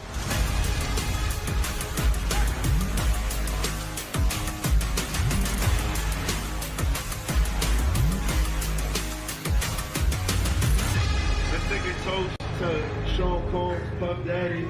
And as you say, there were whispers about what happens late into the night at various parties, not to mention specific parties like freak-offs. How likely is it, do you think, that there are celebrities there? I would assume that the vast majority of the people involved in these freak-offs would be celebrities, at least on the male side of things. You know, it's easy for me to imagine, and from what we've heard, that a lot of these parties might be like a handful of guys. What do you mean it's easy for you to imagine? Women who are basically involved in it. Touch the star, touch the star. I mean, The real it's sad easy part for about you it to. is Then again, the silence of you know how he pimps out his wife. the people in Hollywood. Are they scared? Are they nervous for themselves? Are they worried about something like this coming out about them? People are concerned about the slightest infraction these days. I have to be honest with you. People are afraid of being canceled. You said we are not done and that Combs did not do this alone. Do you foresee that there could be other charges related to this case? I'm not taking anything off the table. People are thinking, oh crap, I was at that party. What happened? What did I do? What did others do? And if they're I think that intoxicated, video that the No comment, Homeland right? Security folks sees freaked them out. Yeah, it freaked a lot of people out for sure. It's the after parties, it's the side rooms. You know, it's whether there's video of those smaller gatherings of people who stay when the party's over or who are getting together, you know, when everybody else is in the larger room that people are afraid of. I think that video is gonna blow a lot of, you know, stuff open wide if it comes to light. If some celebrity is captured on video at one of these freak-offs, could that celebrity's lawyer somehow go to prosecutors, the judge, and say, please blur my client, cut them out. There's no reason to make them collateral damage. It's possible that somebody of some renown, some fame, a recognizable face, could be involved in some of these freak-off tapes. If they are, that person clearly can ask prosecutors to take some kind of action to blur out their face or to make sure that they're not recognizable if they haven't done anything illegal. However, at some point there's a balancing test between a celebrity's right to privacy and to the protection of their career, and to the public's right to know, and to the jury's right to see and deliberate on a just decision. Okay, I'll be real, yeah. As a human being, to someone from the public, I don't need to know. I don't care to know. However, what I will say is this. It should, the judges and the jury, those are the ones that should know. So the names shouldn't be blurred out in the trial. But what's crazy is knowing how, sorry, not knowing the word crazy, but what's interesting is with this particular case is it is public knowledge. One thing, with the trial going to happen, we don't know if it's going to be like a TV trial thing where we don't know how it's going to work. Let's be real. We can say, yeah, it's going to be like this. We don't know. I personally don't know. So I'm not going to sit and be like, yeah, it should be like this. Because even with the Keefer D situation, right? I'm there thinking, right, people should know about this still. But it's not like, I don't know. It's not like aired the way that it's aired. I don't know how to explain it. Maybe I'm expecting something different. I don't know. But let's keep it pushing now. Make sure you're liking this video. Make sure you leave a comment in the comment section below. But yeah, man, let's keep it moving. Yeah.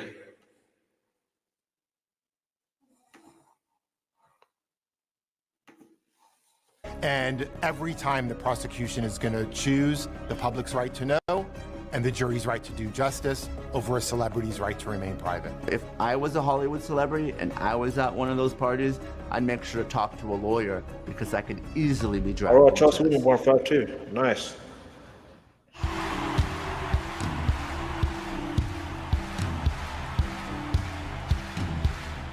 Does he have any goodwill attached when it comes to this jury that he'll have? In my opinion, Sean Combs enters the courtroom with a very complicated history. What's there to be complicated about? I love it. Oh! I'm a savage. Whatever I want, I'm going to get. Whatever I want, I have to get.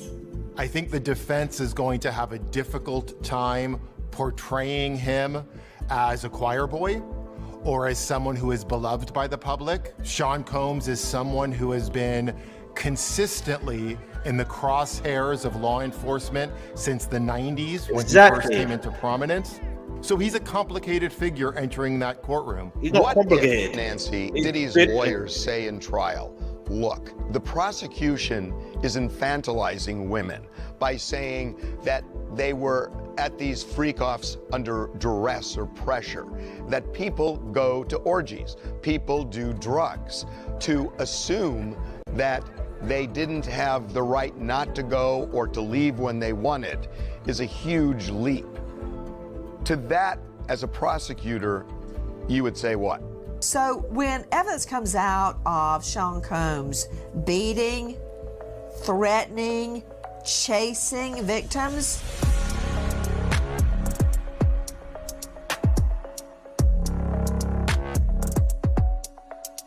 then I believe a jury will see that they were not infantilized as you are describing.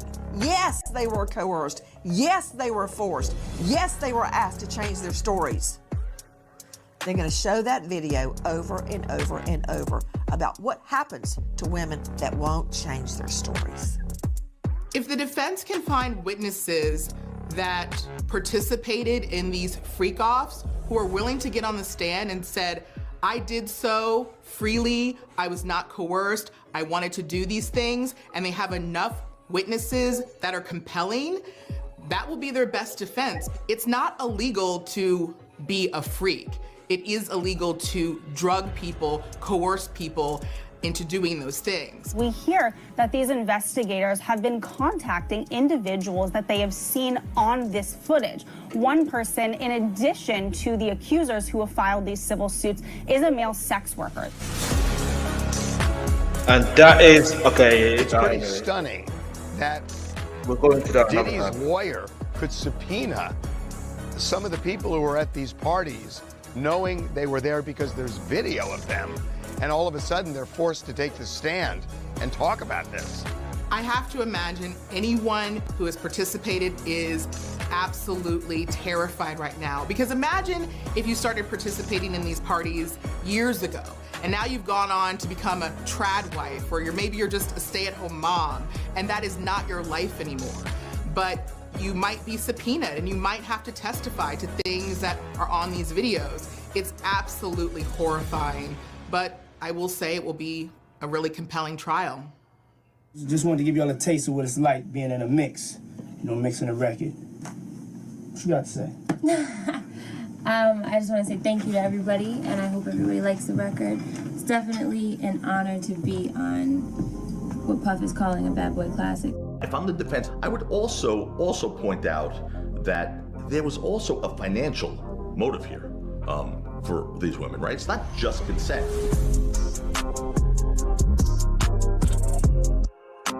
How many years ago was that confrontation? Many, many years ago. She didn't go to the law police at any time. She didn't go to a lawyer at any time until recently. And then instead of going to law enforcement, look, if you're a victim of a crime. I hear what you're saying, yeah. Domestic abuse is something where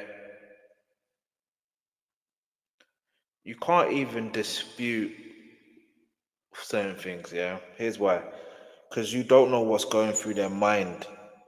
You don't know how terrified they are if they were to go to law enforcement. Like you don't know how terrified they are. You don't know what they feel the consequences are going to be. That could be fatal to either them or their loved ones. Like, you just don't know. And then the other thing, you don't know that person, especially like Sean Combs, you don't know the connection he has to the LAPD, for example. Because even when that video came out, when it was released, I believe there was a statement from the LAPD or whatever, and they said that because of statute of limitations, we can't file a criminal charge against Sean Combs in regards to this. There should be no statute of limitation when it comes to abuse, like especially physical abuse. There shouldn't be. I don't care what you say. Like, there shouldn't be no statute of limitation. That don't make sense to me. Because that just sound like you're protecting the abuser, not the victim. Let's keep moving, man.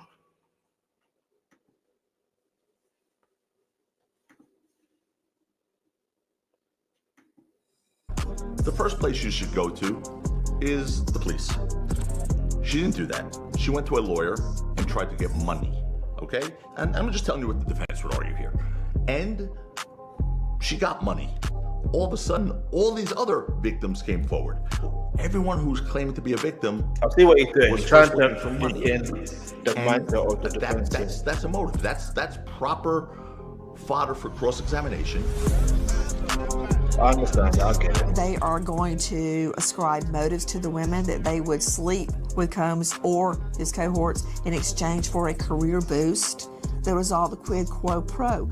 I don't think women on the jury are going to go along with that. But when you combine that with threats of violence and actual violence, Harvey, please, hiding women away in remote areas so their bruises could heal, they're going to hear that. The jury's going to hear that. We should want, as a society, to question the validity of an allegation. Doesn't mean smearing somebody. It simply means, how come you never said this to anyone for 20 years? What's up, bro? Good, man. Happy Wednesday to you, bro. Thank you, man.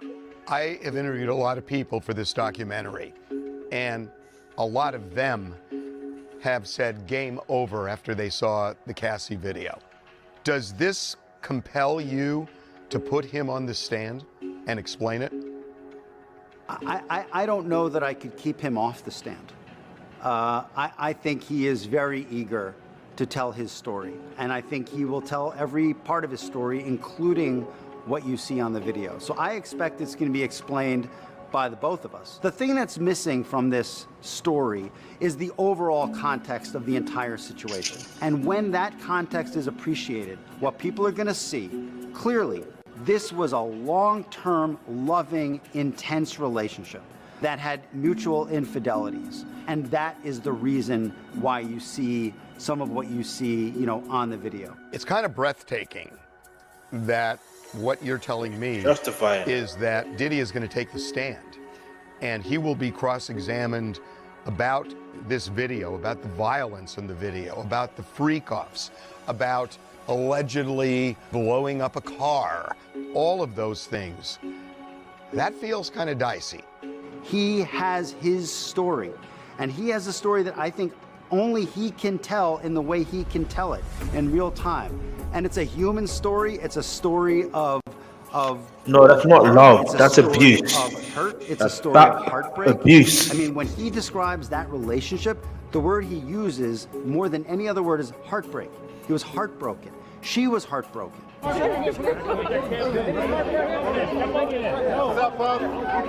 Are you doing all right, man? Are you okay? Yeah, he's heartbroken because he can no longer control Cassie. He can no longer abuse Cassie. That's why he's heartbroken. He's heartbroken because Cassie told on him, and now he's going through what he's going through, and it's a case of he doesn't like what he's going through. As far as Cassie being heartbroken, of course, it basically affected her career.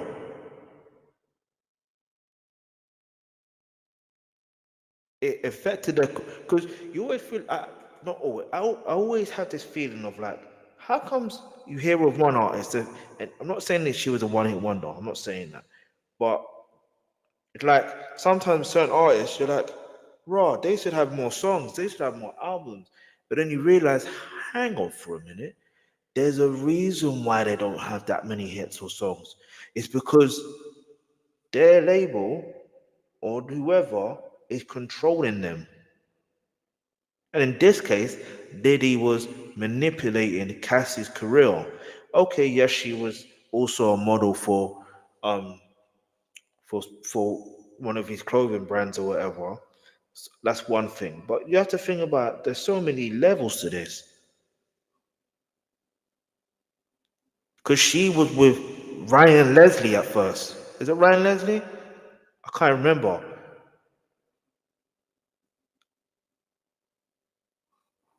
So he did everything within his power to, like, it's like she was forced to be in that. Even if you read the document, it sounds very much like she was forced to be in that relationship. Every time she tried to run away, he would do everything within his power to put her back in. Even stalking her, hiring investigators, like private investigators, to find out where she is. Man.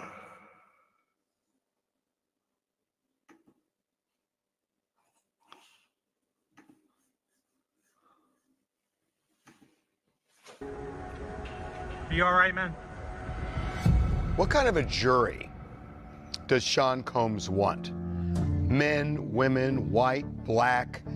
Is it more complicated than that? The best jury for Sean Combs is a very diverse jury, and perhaps a jury that is primarily male.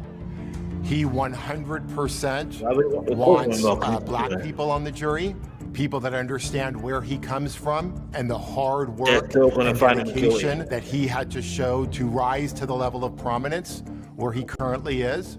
He wants people that respond to celebrity, success, fame, power. That's not how it works, mate.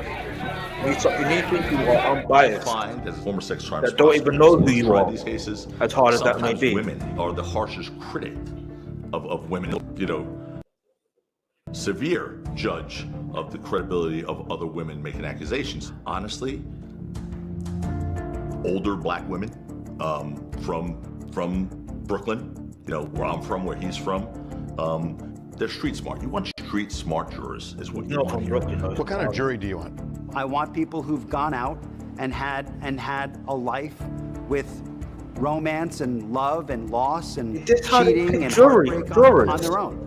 Because that is the person who's going to see this for what it is. And this is all about those things. You mentioned earlier. No. Is that how they're perceiving it? Wait. I'm so confused. Is that how they pick jurors? They pick it based on who... No. That don't make sense. It has to be, even aside from him being a celebrity and like very well known, right? The jury definitely 100% needs to be unbiased. Yeah, and they've got to be able to look at the evidence and hear the testimonies and go based on that. That's what they've got to really go on by. Anyway, let's just try and continue watching this, because there's like 8 minutes left. You're about a racial component here. Do you want black people on this jury? I've never been one to do that when picking a jury. I want people who are sensitive to the issues that I think are important. Would you be open to a plea bargain? Well, it's not up to me. It's up to Mr. Combs, and I don't see it happening. Why? Because he believes he's innocent. He believes he's innocent, and what's more, he believes that he needs to stand up, not just for himself, for his family, and for everybody who's been targeted by the federal government. He feels an obligation to those people to say, you know what, maybe I can break the model. Maybe I can show the world that a black man can win, you know, in federal court. And I think he probably is the only person I know of who might be able to actually accomplish that. That's really Diddy, bro. Diddy was denied bail. This trial could be a year out. So this man went from, you know, a person of incredible wealth and means 5th of March 2025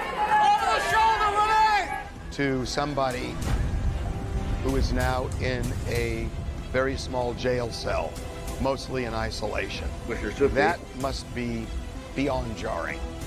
It has to be, you know, pretty eye-opening to wake up in a cell when you were living on Star Island, one of the most exclusive places in the world to live.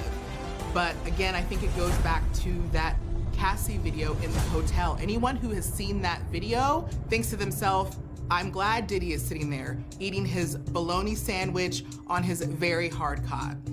What's his state of mind right now? His state of mind is actually remarkably positive. I spend several hours with him every day. I'm going to leave you and go see him now. And his resolve is strong. He's engaged. He's focused on his defense. And we see him every day. And he is come to terms with the fact that this is where he is for now. We are trying to get this matter to trial as soon as possible. That's it now. It's the 5th of March 2025. Whether he did something on federal charges or not, is it game over for him in terms of his career because of the Cassie video? There's no returning from this. I mean, how can you look at that video and then, you know, have anybody take you seriously or want to sit across a table at the boardroom? Even just that video is enough. Nothing else may materialize. He may be found not guilty for anything moving forward past the video, but I think his reputation is over. I think his career is over. And America loves a good comeback story. I think this may be the exception to that rule. You know, he just listened to every record. He gave me his input on what could make the records that he did comment on. Also, all the way classic. he may have had something to do with Nobody's Nips ever going to be being. able to take it away from Puff that he had a hand and was incredibly important in the career of so many important artists. As I lay down laws like Island Cop it, stop it, if you think they're gonna make a profit. When you got a lot of cars, don't even drive no more. When you expected to win, they ain't surprised no more.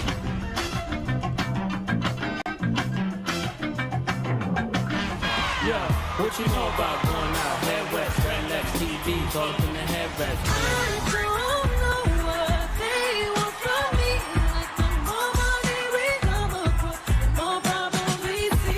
The artistic contribution of so many of these artists that he brought to the forefront was so gigantic that it's kind of hard to imagine anyone being able to take that away from him. But at the same time, I mean, we've kind of seen it with Russell Simmons. We've certainly seen it with R. Kelly. R. Kelly is spending more time in Wednesday prison night, after being Russell sentenced Simmons. federally Yes. for child pornography Child and the body, enticement bro. of minors for sex. As time goes by and people become uncomfortable with celebrating your contributions, it's just going to be more and more difficult for people to have a conversation about Diddy without bringing up all of this negative shit as well. It's an asterisk.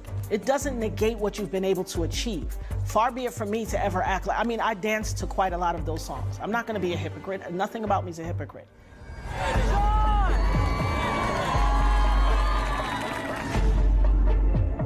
He is an icon. He has been an icon all these years, and he is an icon with an asterisk now. You can be a phenomenal musician and a monster. I don't care about his legacy. I don't give a flying fig about his legacy. His legacy is as a sex abuser with probably hundreds, if not more, victims.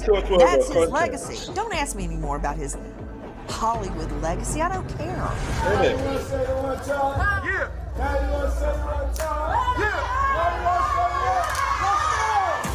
We're talking about a guy that did a hell of a lot for the black culture, for the culture in general. We're not gonna label any color on it. We're gonna say for the culture, right? Black excellence. Tequila made by a black man. Give everybody jobs, schools. It was a dream of mine to come back to my neighborhood and open up a school in Harlem. He really meant something to black people. He was an inspirational figure where people wanted to aspire to be like him. No one needs to have that association degree with of Tupac. success, to be able to Even in buy 1994, a giant compound even though in I a was state extremely and young back then. throw white parties every year and invite every Oh, single we're looking A-list sideways, celebrity and have your own jet. All black everything. All black crew. Greatest pilots in the world. I mean, look, it's the uber American dream to be able to do something like that. So he was a giant, huge role model for a lot of people. And now he's fallen from that perch. You build him up, you tear him down, but I think sadly, he gave folks the, ammunition to be able to tear him down. Hello, hello. Good morning. Hello. Good evening. Is Diddy concerned about his legacy, given Of course he everything is. that's come out already, even if he's found not guilty? That's a very good question, and honestly, I haven't asked him that. I'm gonna venture an answer. I think he views his legacy as being a fighter. I think he views his legacy as someone who has worked very, very hard to get everything that he earned. And if he can work hard and earn a not guilty verdict in the eyes of 12 New Yorkers, I think that would be consistent with his legacy.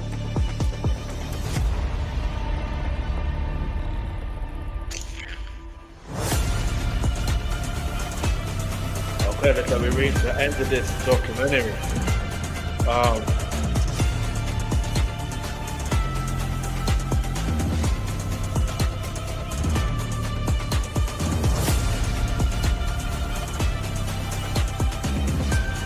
So I don't know if there's going to be anything else more lying or sometimes you watch something and there's something in between towards the end. You know what I'm saying?